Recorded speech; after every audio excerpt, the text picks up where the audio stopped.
Morning. I wanted to continue my I Don't Like John's Gospel series.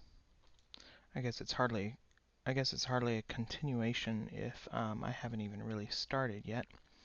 But one thing I want to ask is a question about ambiguity. What is ambiguity? Okay, ambiguity is uncertainty or inexactness of meaning in language.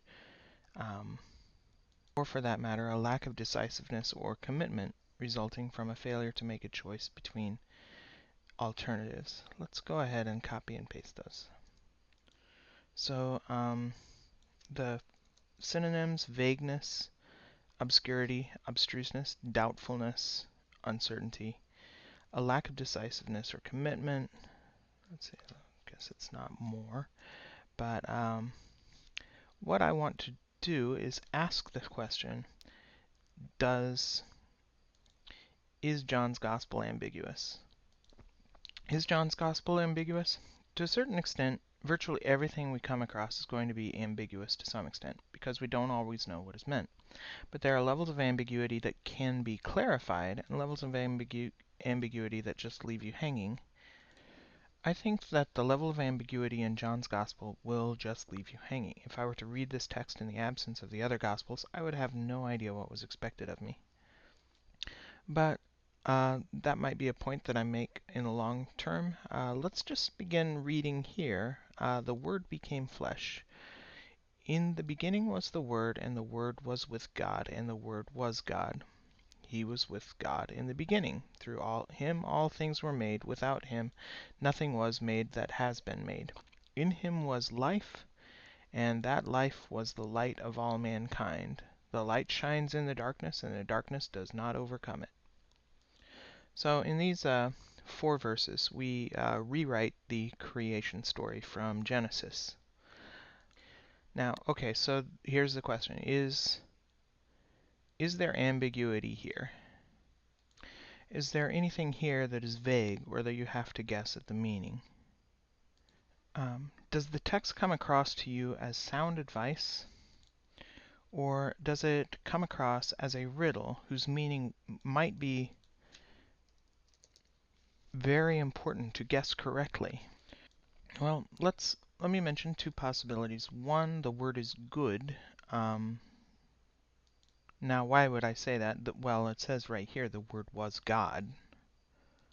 But I think that's a very important question. What does God mean? It's one of the troubles I have with people saying, "Do you believe in God?" I have to ask them, "How do you define God?" Because I have heard mostly unsatisfactory definitions of the word God, and I don't believe in any unsatisfactory definition of God. But what are the implications for the word God?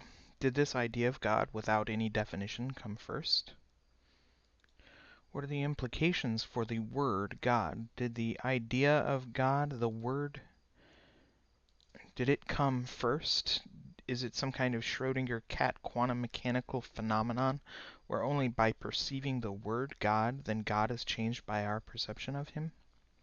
Okay, my other thing that I set up here, the passage implies that words and meaning came into existence at the same time, or perhaps even words came into existence before meaning. So this is an important question. Did words come into existence before meaning? What is a word, for that matter? A word is a series of letters written on a page, or a sequence of particle collisions created by the vocal cords and landing on the cochlea. When that information gets into the brain, it is decoded and given meaning from which behavioral decisions can be made.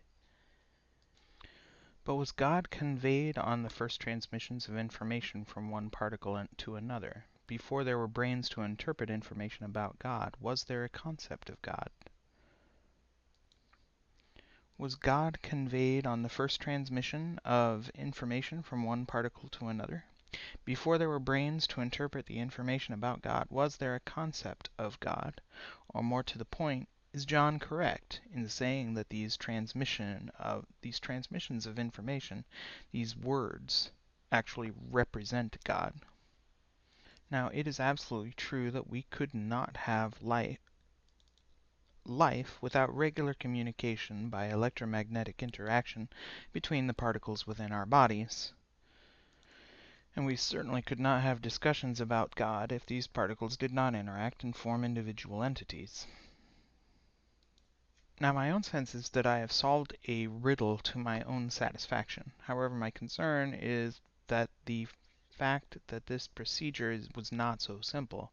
It involves applying my current knowledge and opinions about the discoveries of physics made in the 20th century, and I can imagine my own satisfaction of determining meaning may not be satisfying to others. In other words, since others may have competing meanings, and those competing meanings may lead to fights, I can say here, in the first 4 verses of John, we have ambiguity. So let's move on.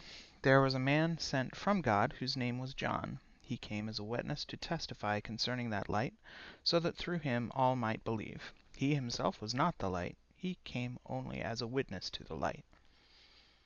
Now this is a little bit confusing to me because we're in the book of John, and it's also a man sent from God whose name was John. My understanding of this is referring to John the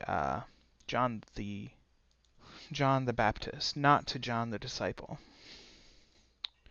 So even so, this almost seems intentionally ambiguous. Let's see if there is anything in this chapter that really tells us for sure who John is talking about. We of course have chapter headers that indicate that John is referring to John the Baptist, not to himself, but this clarity lie in the original text.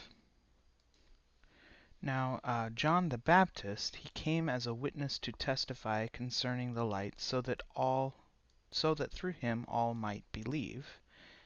Now, the question is, now both John the Baptist and John the disciple should have had this role. But the question is whether John the disciple actually does bear witness to the light, or holds the sun up like a snake. Let's see, John 3:14 through 15. Or is John the disciple holding the Son of Man up like a snake in the wilderness? So this is my central question. What is John's opinion of God? What is John's opinion of Christ? Does John want us to believe in Christ, or is John's gospel a subtle sabotage of Christ's message?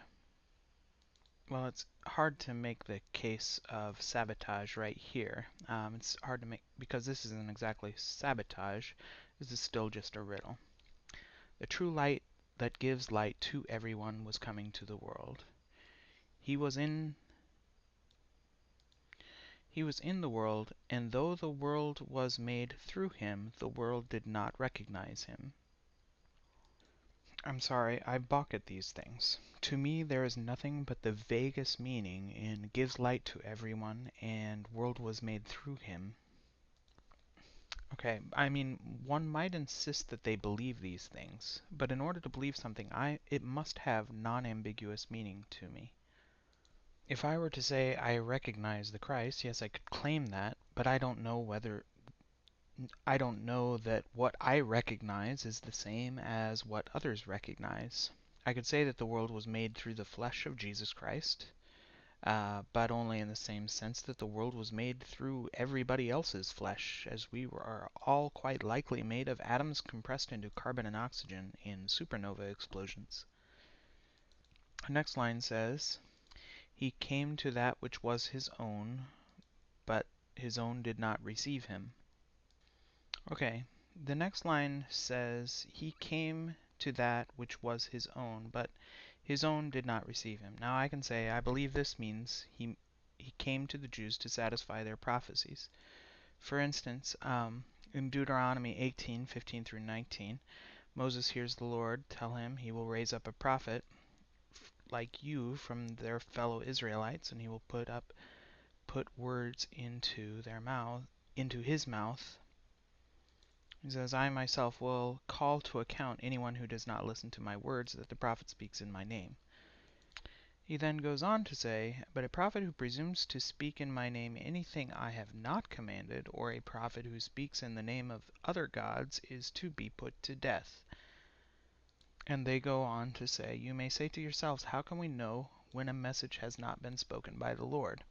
If what a prophet proclaims in the name of the Lord does not take place or come true, that is a message the Lord has not spoken. That prophet has spoken presumptuously, so do not be alarmed." Now this is fairly important. How can we know when a message has not been spoken by the Lord? Um, if what Jesus proclaimed in the name of the Lord does not take place or come true, that is a message that the Lord has not spoken. So here's a major part of why I don't like John's Gospel. Because John sabotages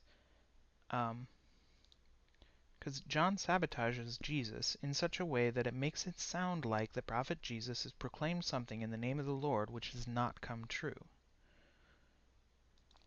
The thing is, I don't think Jesus was rejected as the Messiah because